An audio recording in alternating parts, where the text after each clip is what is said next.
ఇప్పుడే country delight యాప్ని download చేసుకోండి. Download the country delight app now. So Masudan Reddy గారు, మరొక డౌట్ ఏంటంటే బెలూచిస్తాన్ అంటే ఇప్పుడు 1971లో ఈస్ట్ పాకిస్తాన్ కాస్త బంగ్లాదేశ్గా మారిపోయింది. ఇప్పుడు బెలూచిస్తాన్ కూడా సపరేట్ అయ్యే ఛాన్స్ ఏమన్నా ఉందా? I will leave it to those people అంటే చాలా క్వశ్చన్స్ అడుగుతుంటారు. ఏంటి నన్ను ఇప్పుడు లాస్ట్ 3-4 days లో క్వశ్చన్స్ లైక్ మనం పిఓకే మనం టేక్ ఓవర్ చేసుకోవచ్చు అని. ఆ డౌట్ కూడా అందరిలో ఉంది. అందరూ ఆల్మోస్ట్ 140 కోట్ల మంది అందరి ఆశ కూడా అదే, పిఓకేని మన కంట్రోల్లోకి తిరిగి తీసుకోవాలి. అబ్సల్యూట్లీ అందరికి ఉంటుందండి. The point is we have to wait for the political decision. Okay, arm forces అక్కడ మీరు ఆర్మ్ ఫోర్సెస్ అడిగారు అనుకోండి, army, navy, air force, are we ready? Yes, we are ready. Okay, మనకి మన లీడర్స్ ఏం చెప్తారు, ఏం చేయమని చెప్తారు, యాక్షన్ తీసుకోవడానికి మేము రెడీగా ఉన్నాం. నేను ఇదే చెప్తున్నాను ప్రతి ఛానల్లో. Arm forces know how to do, అంటే ఎలా చేయాలనేది మాకు తెలుసు, ఏం చేయాలనేది మీరు చెప్పండి. Okay, if you want us to take over POK tomorrow, okay, we will do operations to take over Pakistan occupied Kashmir. Okay, అంటే మీరు అన్నట్టు మసూదన్ రెడ్డి గారు, పొలిటీషియన్ డెసిషన్స్ ని పక్కన పెడితే మిలిటరీ ఫోర్సెస్ కి ఇప్పుడు ఆ ఛాన్స్ వచ్చిందా? పిఓకేని మన కంట్రోల్లోకి తీసుకోవడం కావచ్చు, బెలూచిస్తాన్ సపరేట్ అవ్వడం కావచ్చు. ఆల్రెడీ బిఎల్ఏ అక్కడ పోరాడుతుంది, అటాక్ కూడా జరుగుతుంది, ఒక సిటీని కూడా తన కంట్రోల్లోకి తీసుకుందని చెప్తున్నారు, బెలూచిస్తాన్ లో ఉన్న మెయిన్ సిటీని. సో ఆర్మీ ఫోర్సెస్ గా ఇప్పుడు పూర్తి అవకాశం వచ్చిందంటారా? ఇప్పుడే కాదండి, ఎప్పుడో ఉంది అవకాశం. మనకి ఇంత ముందే వచ్చింది అవకాశం. అంటే ఇఫ్ యూ సీ మన ఉన్న ఆర్మ్ ఫోర్సెస్ వైస్ మనం చేయగలమా? ఎస్, చేయగలం. ఇప్పుడే కాదు, it was probably 10 years back we were ready to do it. Okay, but దానికి ఆ డెసిషన్ ఇచ్చేది, ఆ డెసిషన్ తీసుకునేది మన లీడర్స్ తీసుకొని, okay we will do this అంటే as a nation today we all decide yes we want to do this అంటే you just tell the armed forces ఇది మా ఎండ్ స్టేట్, ఇది tomorrow we want Pak occupied Kashmir as a part of India అంటే we will do it. Okay, arm forces తెలుసు ఎలా చేయాలని తెలుసు. అలాగే మీరు బలూచిస్తాన్ లిబరేషన్ అనేది మనము ఈ టాపిక్ లోకి మనం డెల్ చేయడం బెటర్, ఎందుకంటే as an army man I know మనం armed forces will do the task that is given to them. Okay, మనకి ఎండ్ స్టేట్ చెప్పి చేయండి అంటే చేయడానికి మేము రెడీగా ఉన్నాం. ఎలా చేయాలనేది మేము చేస్తాం. Okay, as arm forces we know how to do it. Okay, but ఏం చేయాలనేది that government has to decide అండి. యాజ్ ఏ మిలిటరీ పర్సన్ గా కామన్ మ్యాన్కి కూడా అర్థమయ్యే విధంగా చెప్పాలంటే మన బలం ఎంత, పాకిస్తాన్కు ఉన్నటువంటి బలం ఎంత? 100% మనమైతే పాకిస్తాన్ ఎంత పర్సెంటేజ్ అనుకోవచ్చు? ఇప్పటివరకు జరిగినటువంటి వార్ కావచ్చు, అటాక్స్ కావచ్చు, చూస్తే ఎంత పర్సెంట్ అండి? ఒక 1 చూపించండి వాళ్ళు చేసింది మనకి. మనం చేసిన డ్యామేజ్ కి విజవి 1% డ్యామేజ్ చూపించండి. ఎంత పర్సెంట్ అనేది మనము ఫిగర్స్ లో చూపించలేమండి. Okay, but actually seeing there is no comparison. Pakistan కి ఇండియాకి మన ఫోర్సెస్ కి కంపారిజన్ లేదండి. మన స్ట్రెంత్ కి వాళ్ళ స్ట్రెంత్ కి there is no comparison. We are way ahead of them. Okay, అదే చూస్తున్నాం మనము. It is obvious. ఇప్పుడు 3-4 days లో నాట్ ఈవెన్ ఒక్క వెపన్ సిస్టమ్ కూడా మన దగ్గరకు వచ్చి డ్యామేజ్ చేయలేదు, except for shelling at the border.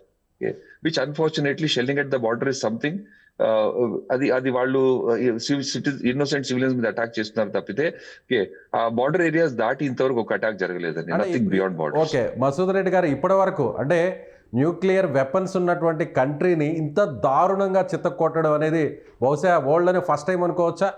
Yes, first time అని అనుకోవచ్చు.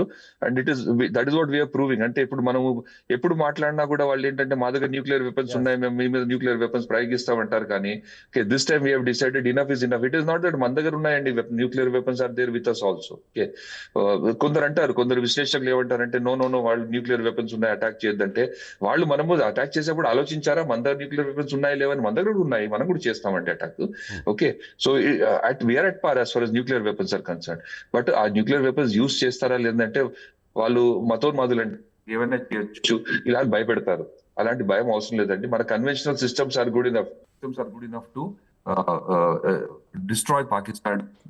మన న్యూక్లియర్ వార్ గురించి ఆలోచించే అవసరం కూడా లేదు in the current scenario. So అలాగే ఇంకొక ఇన్ఫర్మేషన్ కూడా వస్తుంది. సో పాకిస్తాన్కి సంబంధించిన ప్రైమ్ మినిస్టర్ ఉన్నటువంటి ఇంటికి సమీపంలోనే అటాక్ జరిగింది, అక్కడ ఒక బ్లాస్టింగ్ కూడా జరిగింది. సో అందుకని ఆయన్ని సేఫ్ ప్లేస్కి తీసుకువెళ్లారు అంటున్నారు. నిజమేనా? ఇస్లామాబాద్లో అటాక్ ఏమైనా జరిగిందా? ఎస్, ఇస్లామాబాద్ రావల్పిండి అటాక్ జరిగిందండి. Okay, our drones have attacked. Okay, our systems have attacked. Okay, but we have not targeted. మనం టార్గెట్ చేసింది ప్రైమ్ మినిస్టర్ ను, కామన్ మ్యాన్ కాదండి. ఇట్ ఈస్ మేము మీ ఇంటికి వచ్చి మీ పక్కనున్న ఆర్మీ హెడ్ క్వార్టర్స్ అటాక్ చేయగలమంటే మీ ఇంటిని కూడా అటాక్ చేయగలమండి. As simple as that. Okay, message has gone across. ఒక మాటలో చెప్పాలంటే మీ ఇంటికి వస్తా, మీ నట్టింటికి వస్తా, ఏదైనా చేస్తా అన్నట్టు ఇప్పుడు భారత్ చూపించిందా పాకిస్తాన్కి? ఎస్, 100% అండి, డౌటే ఉంది.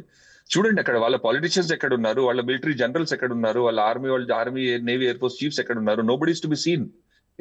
మన దగ్గరే ఉందండి. Our routine is going on. ఇండియాలో nothing has changed except for కొన్ని ఎయిర్ ఫీల్డ్స్ లలో, మిలిటరీ ఎయిర్ ఫీల్డ్స్ లలో మనం ఫ్లయింగ్ ఆపేసాం. అది కూడా ఎందుకు ఆపామంటే దాని వల్ల మన ప్రజలకు నష్టం కాకూడదు అని చెప్పేసి. Tomorrow suppose military air field, joint user air fields అండి మన దగ్గర ఆపినాయని.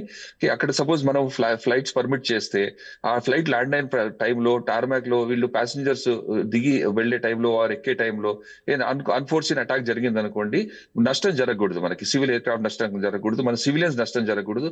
ఆ ఉద్దేశంతో ఆపేశారండి. So that we have full freedom of operation for the army and the air force. అందుకని సో ఫైనల్ గా మసూదన్ రెడ్డి గారు ఒక డైలాగ్ దాదాపు ఒక 4 రోజుల నుంచి ఎప్పుడైతే మనం ఆపరేషన్ సింధూర్ని స్టార్ట్ చేసామో అప్పటి నుంచి కూడా ఒక డైలాగ్ బాగా వైరల్ అవుతుంది, అందరి నోట్ల నుంచి అదే వస్తుంది, పిక్చర్ అభి బాకీ హై.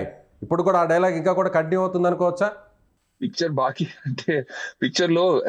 బాకీ అంటే ఏముంటుందంటే పిక్చర్ స్టార్ట్ అయింది. ఇప్పుడు మనకి వేరియస్ సీన్స్ వస్తాయి, కొంచెం డిఫరెంట్ టైప్స్ ఆఫ్ సీన్స్, మళ్ళీ క్లైమాక్స్ ఉంటుంది, క్లైమాక్స్ తర్వాత మూవీ అయిపోతుంది.